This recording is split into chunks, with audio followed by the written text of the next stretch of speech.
It wasn't even that serious, Caleb. We just kissed. It's not like I slept with him. That's what she said, while zipping up the dress I just ironed for her 20 minutes earlier. While looking at her own reflection in the hallway mirror. Not me. She didn't even have the guts to turn around. No apology. No panic. Just a soft, careless shrug like she'd told me she bought the wrong kind of milk. Meanwhile, I'm standing in the doorway gripping a towel with both hands like it's the only thing keeping me from collapsing. You know what's funny? 3 hours earlier, I was Googling romantic getaway cabins to surprise her for our anniversary. Now I'm Googling, how long do emotional bruises take to fade? She kept talking. I needed to feel something. I felt dead for months. I thought we both had. We both had. No, she had. I felt confused, scared, unwanted, but not dead. What kind of person tells you they kissed someone else while putting on earrings you bought them? It gets better. When I didn't say anything, she finally glanced over her shoulder and added, I didn't think you'd react like this. I thought you'd understand. Understand? Understand what exactly? That I should be okay with my wife calling another man her breath of fresh air in the same house where I unclog her hair from the drain every damn week? I didn't yell. I didn't throw anything. That's not my style. Instead, I turned around, walked into the kitchen, and sat at the table.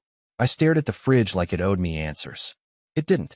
It only had half a jar of peanut butter and a magnet that said happy wife, happy life. Mockery at its finest. Then came the part that completely unstitched whatever scraps were holding me together. She walked in, heels clicking like gunshots on the hardwood, and said, I'm seeing him again tonight. No warning. No shame. Just a statement. A fact. As if I was her assistant and she was updating me on her calendar. His name is Dorian. He writes music. He makes me feel seen. And there it was. The dagger. Not that she was cheating, no. That he made her feel seen. Do you know what it's like to live with someone who looks right through you? I do. I've been doing it for 8 months straight. But now, the fog was lifting. She had said too much. And I had finally heard enough. My reply? 1 sentence. Just one. 12 words. No shouting. No insults. But it hit her so hard, she actually sat down, like the weight of it punched through her spine. And I'm going to tell you exactly what I said. But not yet. You need to see the cracks before the break. Because after what she told me, I started digging. And what I found about her and Dorian, it went far beyond kissing. She went out anyway. After telling me she kissed someone, after saying she planned to see him again, she walked right out the front door without hesitation. Not a glance back. Just the soft click of the doorknob and the fading sound of her heels hitting concrete. I sat in silence for maybe 5 full minutes. You ever notice how a quiet house can start to hum when you're truly alone? The fridge buzzes louder. The clock ticks become punches. Your own heartbeat echoes. I stared at the front door. Then I stood up, walked to her side of the closet, and opened the second drawer down. She never let me touch that one. Said it was just girl stuff. Lotions, receipts, weird clips for her hair I didn't know how to use. But it wasn't locked. Not this time. At first, there was nothing unusual. A bunch of folded scarves, makeup bags, old birthday cards from her sister. But tucked under a thick winter shawl she hadn't worn in over a year, I found a black leather folio. It looked like something you'd carry into a meeting. Inside it, a cheap plastic flash drive. It was unlabeled. Now, I'm not the techiest guy in the world. I've formatted the wrong drive twice in my life, and I once called the printer tech support line because I forgot to plug it in. But this was different. I felt something in my gut, the kind of instinct that doesn't speak in words, just nausea. I plugged it into my laptop. It was encrypted, of course. Password protected. But guess what? I tried our anniversary date, the one I thought she forgot last year. The one I got mad at her for. Turns out she did remember it, just not for the reason I wanted. The folder unlocked. What I saw was, it wasn't explicit in the way you'd expect. No photos. No videos. It was worse. It was pages. Typed pages. Journals. Her journals. She had been writing them for over a year. I know. I shouldn't have read them. But curiosity turned into dread. Dread turned into rage. I wasn't just reading entries about her confusion, her doubts, her emotional disconnect. I was reading a story, one where I was the villain. And Dorian? The savior. She wrote things like, Caleb watches TV like it's his real relationship. I don't think he's looked me in the eyes for more than 10 seconds in weeks. When Dorian talks to me, I feel like I matter again. Like I could actually start over. I wore the blue dress Caleb said made me look a little too much. Dorian said I looked like art. Every page was like a new nail hammered into the coffin of a marriage I thought still had a pulse. But it wasn't just emotional stuff. There were plans. She was writing about moving. Secretly. About changing the lease to her name. About separating our finances. About a clean exit. This wasn't a fling. This wasn't someone getting lost and needing to be found. This was an escape plan. And I was the prison. My hands were shaking. I didn't cry. I think I was past that stage. I just closed the folder and sat there in the dark. The flash drive still lit up blue in the laptop port, blinking at me like it was mocking me. I realized something then. She didn't tell me about the kiss because she respected me. She told me because she was testing how easily I'd break. And tomorrow, she'd come back, pretending nothing happened. But I wasn't going to let that happen. I was going to say one sentence. One carefully chosen sentence that would make her feel what I had felt sitting in that chair, reading her plans to vanish without saying goodbye. That sentence was already forming in my head. But first, I had to do something. Something reckless. Something I'd never done before. Because I wasn't just going to let her walk out and call it love. I didn't sleep. Not a minute. I sat in the same chair until sunrise, the glow of my laptop screen like a spotlight on the wreckage of my life. Her digital journal was still open, the cursor blinking at the bottom of her last entry like it was daring me to respond. I didn't. Instead, I started digging. You see, most people are sloppy when they lie. They think deleting messages is enough, but they forget about the cloud, about the automatic backups, about browser histories and synced photo folders. And Jolene, for all her planning, wasn't as careful as she thought. At 5:17 a.m., I discovered something she didn't want me to find. An album buried inside a shared folder I hadn't checked in months, titled Mood Board. At first glance, it looked like Pinterest trash, decor ideas, color palettes, a few pictures of coffee shops. Innocent, right? Until I realized none of those coffee shops were in our city. They were all from Portland, 2 states away. And one of them, a little rustic joint with string lights and a bicycle out front, appeared in one of her recent journal entries. The one where she wrote, I could see myself starting over here. With him. No Caleb, no noise, no past. She was planning to move. Not in a maybe one day kind of way.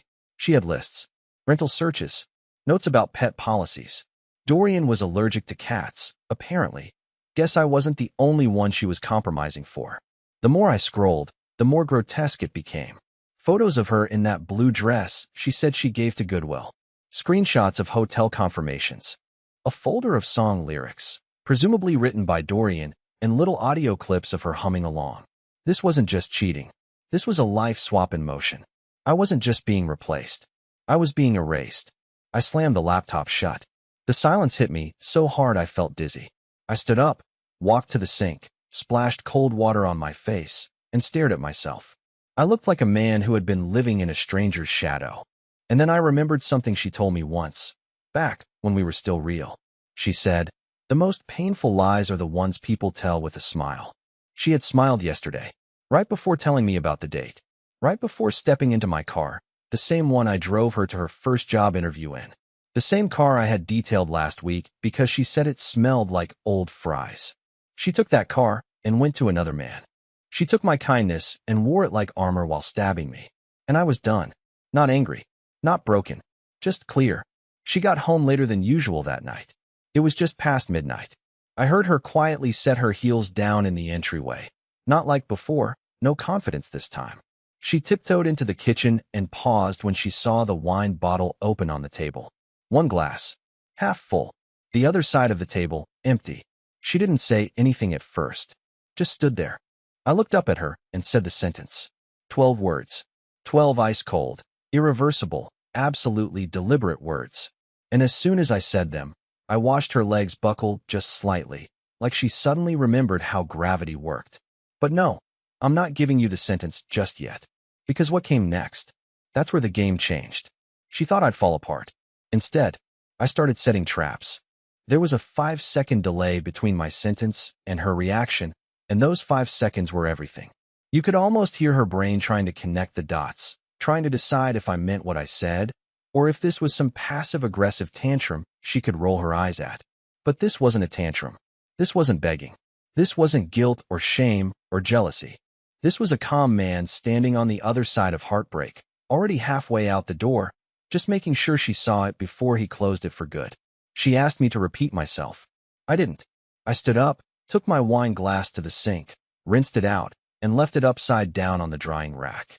She followed me, stepping carefully, like she thought I might explode. She had no idea the explosion had already happened, last night, alone, when I found the journal. Now I was just walking through the ashes. Caleb, are you really doing this?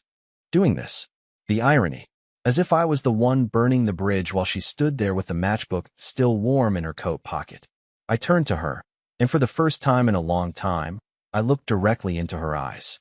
Not searching for answers, not pleading for truth, just observing. And what I saw wasn't a confident woman running toward love. It was a guilty woman caught without a backup plan. Because she thought I would cry. She thought I would crumble.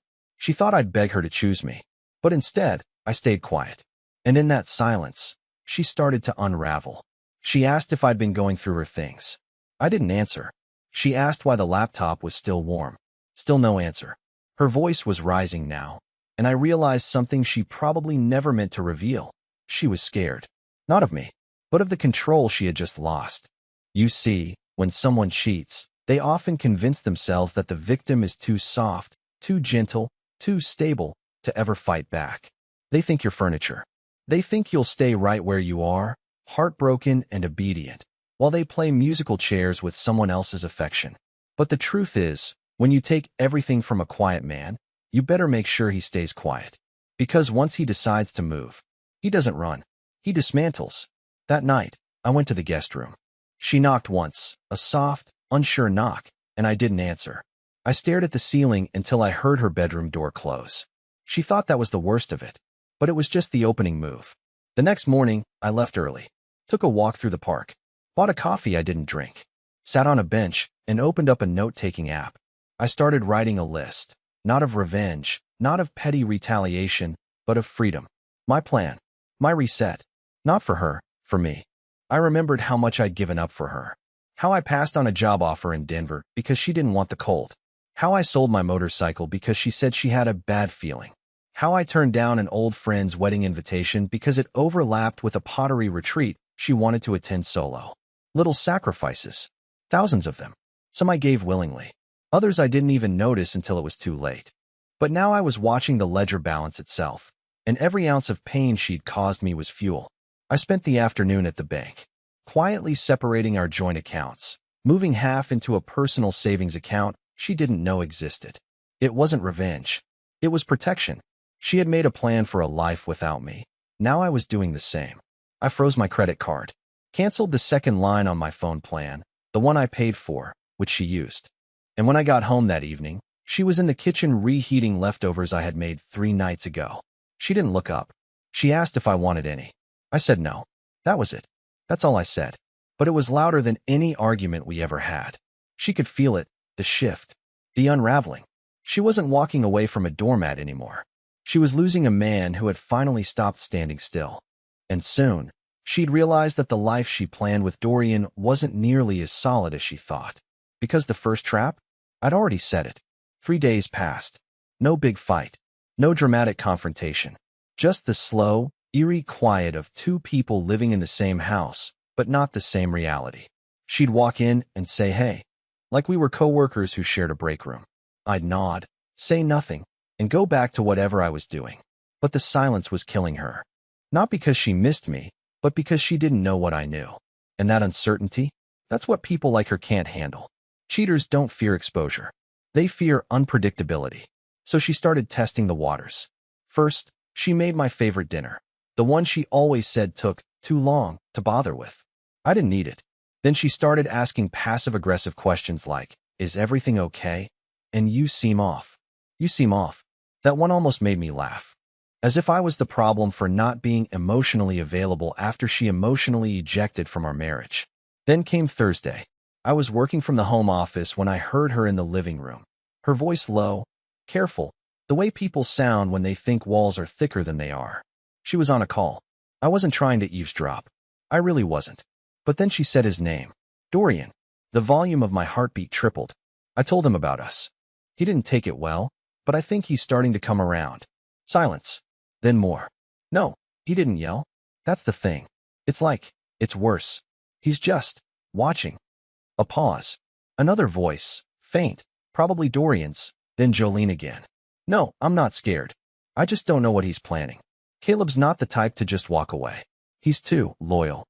I had to bite the inside of my cheek to keep from reacting. Too loyal. That's what she was counting on. That I'd love her enough to never make her face what she'd done.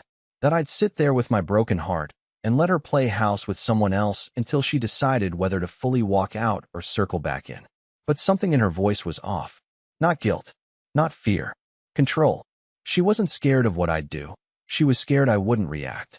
That she'd lose the satisfaction of being wanted, even while she discarded me. That I'd rob her of the closure she thought she deserved. That's when I knew. This wasn't about love. It was about leverage. She wanted to keep me emotionally invested. Not because she wanted to fix things, but because it made her feel powerful to have me in limbo. That changed everything. Up to that point, I had been focusing on survival, financial protection, emotional detachment, quiet withdrawal. But now it was time for exposure. Not revenge, not malice, just clarity. I started pulling receipts, old texts, photos, bank statements, all the things I had ignored while trusting her blindly. I wasn't planning to go public. I'm not the kind of man who vents on Facebook or throws accusations at family dinners. But I was going to be ready. Because people like Jolene rewrite history. If she decided to leave for good, I knew what she'd tell people, that I was distant, that I was cold, that I emotionally checked out before she ever did anything wrong. So I was going to document everything. Meanwhile, she kept playing both sides. She wore my college hoodie one day, the one that used to mean something, and made coffee like she used to, humming under her breath like things were normal. I saw right through it. Her pattern was obvious now. When she felt me drifting too far, she'd try to reel me back just enough to keep control. Never an apology. Never real accountability. Just proximity manipulation. But that night, I made a move she didn't see coming. While she was asleep, I quietly went into the guest bathroom and opened her makeup drawer. Buried in the back was an old backup phone she hadn't touched in months. Dead battery. I plugged it in. Waited. And when it lit up, what I found would shift everything. Because hidden in the photo archive was a video. Only 8 seconds long. It wasn't scandalous. Nothing inappropriate. But it was her, in our bedroom, recording a quick clip of herself in the mirror, wearing a shirt that wasn't mine. Laughing. Whispering. He has no idea. She wasn't talking about Dorian. She wasn't talking about someone she loved. She was performing. Enjoying the secrecy. In that moment, I realized this had never been a mistake. Not some emotional accident. Not a moment of weakness. She enjoyed the duplicity. It gave her a thrill. That's when I knew the final sentence I'd say had to do more than hurt. It had to collapse the illusion. And the best part? I already knew how. She still didn't know I'd seen the video. She moved through the house like a woman halfway between guilt and fantasy. The kind who breaks something delicate, sweeps it under a rug, and convinces herself that if no one talks about it, it wasn't really broken. But every now and then, I'd catch her glancing at me too long, measuring me, watching for tells. She didn't know what I knew, and the longer I stayed silent, the more it ate at her. The tension was so thick I could have carved it with a steak knife. Then came Saturday. I had spent most of the afternoon in the garage, pretending to organize tools, when in reality, I was on the phone with an attorney. Not to file for anything, not yet, just to understand my options. I asked questions I never imagined I'd be asking, like what happens to assets if there's written proof of infidelity, and how do you protect yourself from joint debt incurred without consent? The answers weren't pretty, but they were clear. Knowledge is armor, and I needed all of it. That evening, Jolene left again. She claimed she was going to meet her sister for drinks. I didn't question it, just nodded, and went back to wiping off tools I hadn't used in weeks. But as soon as I heard her car pull out of the driveway, I headed for the hallway closet. There, behind our old winter coats, was the safe. We'd bought it 2 years ago after our neighbor got robbed. It was fingerprint locked, but I knew the override code. Her birthday, of course. It beeped open like a sigh. Inside were documents. Passports. Some cash. A few old keepsakes. And a red envelope I'd never seen before. It was thick, sealed, and tucked behind a stack of tax papers. My gut knew not to touch it. My curiosity didn't care. Inside were printed photographs. Not digital. Not online. Printed. From a camera I didn't know she still had. They weren't sexual. She wasn't that careless. But they were intimate. Her and Dorian. Laughing in some Airbnb I didn't recognize. Sitting beside him at a piano. Holding hands. Her in a sweater I'd never seen before, probably his. And on the back of one photo, she had written in her handwriting, "The life I deserve." That one line hit harder than anything she had ever said to my face. The life she deserved. So what was I then? A detour? A stepping stone to this man who made her feel seen? A holding tank for the years she needed someone stable enough to help her build a future she never intended to share? I took a picture of each photo with my phone, not to use as ammunition, just so I'd never convince myself it was all in my head. She came home later that night humming. Actually humming. She smelled like cologne I didn't recognize and was carrying a leftover container from a restaurant we never went to. She offered it to me like peace, or maybe guilt with a side of noodles. I didn't say a word. That silence. It drove her insane. She started filling the space with noise, small talk, meaningless stories, casual jokes. Like she could reverse time by pretending the present wasn't happening. But I saw her hand shake when she poured herself water. I saw her blink too long when I walked past her without looking. She was unraveling, and I wasn't doing anything but letting her. The next morning, she tried again. Made pancakes. Turned on music in the kitchen. Danced like she used to when things were good. But it was artificial. Like a robot performing a memory. And I said nothing. I needed her to feel the space she created between us. I needed her to sit in the quiet she had built, brick by brick, with every lie, every secret, every kiss that didn't belong to me. That night, I made a copy of the safe key and slipped it into my glove box. And then I did something that would change everything. I reached out to someone I had never spoken to in my life. Dorian's ex-girlfriend. I had found her through a tagged photo on his band's old social media page. It took hours of scrolling, but eventually, I found her. Her profile still public, her contact info on her photography website. I emailed her. Subject line: "I think your ex is dating my wife. You might want to talk." The reply came less than an hour later. And what she told me, what she sent me, it flipped everything upside down. Because Dorian wasn't who Jolene thought he was.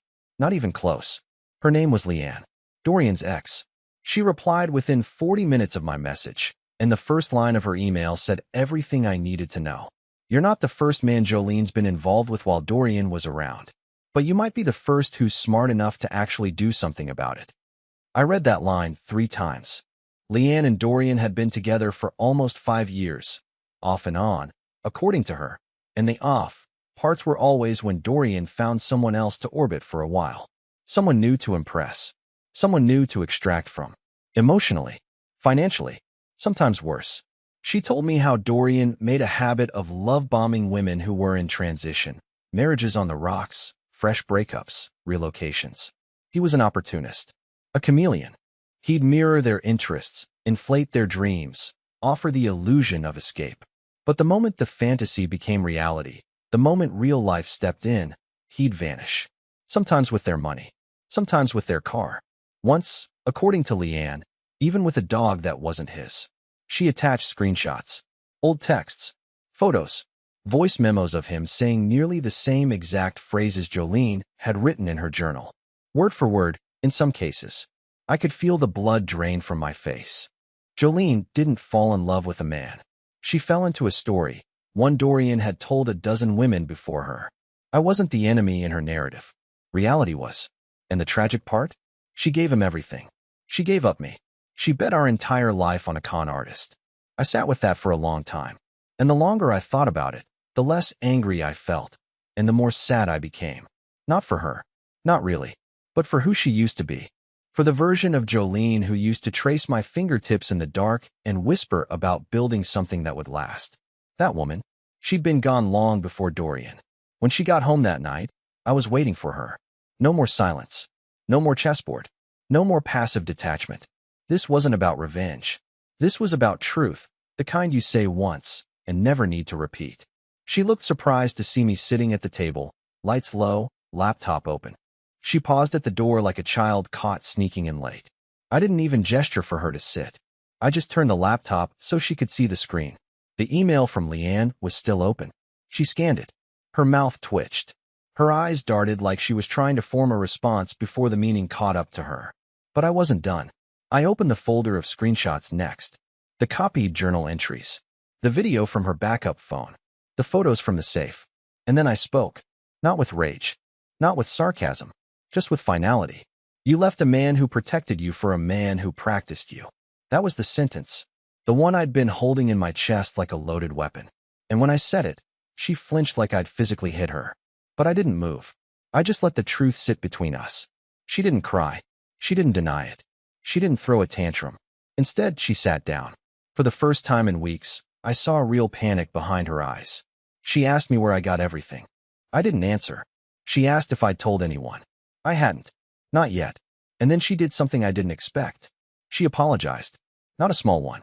Not the kind wrapped in excuses, or, I wasn't myself, or, you were distant too.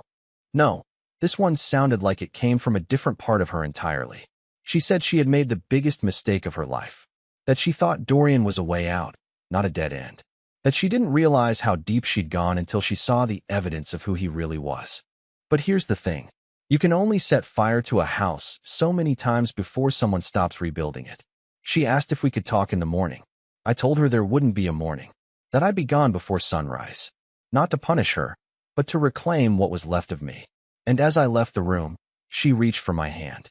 I didn't give it, because what she reached for no longer existed. The night before I left, I slept in the guest room with the door locked. Not because I was afraid of her, but because I didn't want to hear the sounds of someone scrambling to reverse what they had already set on fire. She stayed up. I could hear her pacing. A drawer opening. The hum of her phone. Probably messaging Dorian, maybe deleting things, maybe sitting with the full weight of what she'd thrown away. I didn't care. Not anymore. At 6:04 a.m., I walked out the front door of the house we once built dreams in. I didn't slam it. I didn't leave a note. I left the keys on the table, canceled my name off the lease a week before, and transferred what was mine into a storage unit across town. I packed only what I needed: clothes, tools, the photo of my dad from college, and a tiny, stupid rock she once gave me from a road trip, back when I thought that kind of thing meant forever. The sky was that pale gray blue right before sunrise, where everything looks like a memory. And I stood there for a moment, outside the house, not because I wanted to go back, but because I wanted to remember the exact feeling of leaving on my own terms. Not rejected, not abandoned, free. I moved into a small loft above a bookstore downtown. It's not fancy, but it smells like paper and old wood, and the guy who owns it lets me rent it cheap in exchange for helping unload boxes on Thursdays. My days are quiet now. I walk more. I cook for myself. I read the books I kept putting off. And slowly, not all at once, I've started to feel like a person again. It's strange how healing doesn't come with fireworks. It comes with silence that doesn't hurt. With mornings where no one lies to you. With dinners where your stomach isn't in knots. Leanne and I still talk, occasionally. We bonded in a strange way. Not trauma bonding, something else. A quiet respect between people who know how it feels to be the last to know. She even sent me a photo a few weeks ago. Dorian, apparently already on to someone new. A different woman. A different town. I didn't feel satisfaction. Just confirmation. Jolene messaged once. Just once. A long, winding text about missing who we were. About how she didn't know how to undo what had been done. About how she hoped, somehow, I was okay. I didn't reply. Not because I hated her. Because I didn't need her to know I was okay. I was okay. And that's what she never understood. That some of us don't explode. Some of us just slip away. Quietly. Dignified. And then we rebuild. Stronger. Wiser. More us than we've ever been. These days, I sit on the fire escape with a cup of coffee and watch the city breathe. I listen to music again. I sleep through the night. I'm not angry anymore. I'm free. And for the first time in a long time, I'm excited for what's next.